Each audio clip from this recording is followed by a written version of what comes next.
Frog and Toad are friends. A lost button.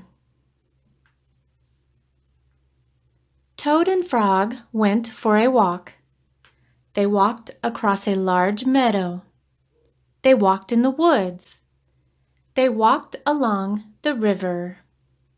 At last, they went back home to Toad's house. "Oh, drat," said Toad. "Not only do my feet hurt, but I have lost one of the buttons on my jacket." "Aw, don't worry," said Frog. "We will go back to all the places where we walked. We will soon find your button." They walked back to the large meadow. They began to look for the button in the tall grass. "Here is your button," cried Frog. "Oh, that is not my button," said Toad. "That button is black. My button was white." Toad put the black button in his pocket. A sparrow flew down. Excuse me," said the sparrow. "Did you lose a button? I found one." "That is not my button," said Toad. "That button has 2 holes, and my button had 4 holes." Toad put the button with 2 holes in his pocket. They went back to the woods and looked on the dark paths.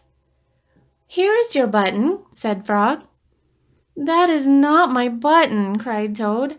"That button is small. My button was big." Toad put the small button in his pocket. A raccoon came out from behind a tree. "Hey, I heard that you were looking for a button," he said. "Here is one that I just found." "That is not my button," wailed Toad. "That button is square. My button was round." Toad put the square button in his pocket. Frog and Toad went back to the river. They looked for the button in the mud. "Here is your button," said Frog. "That is not my button," shouted Toad. "That button is thin. My button was thick." Toad put the thin button in his pocket. He was very angry. He jumped up and down and screamed, "The whole world is covered with buttons, and not one of them is mine."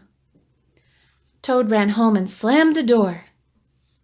There, on the floor, he saw his white, 4-holed, big, round, thick button. "Oh," said Toad, "it was here all the time. What a lot of trouble I have made for Frog." Toad took all of the buttons out of his pocket. He took his sewing box down from the shelf. Toad sewed the buttons all over his jacket. The next day, Toad gave his jacket to Frog. Frog thought that it was beautiful. He put it on and jumped for joy. None of the buttons fell off. Toad had sewed them on very well.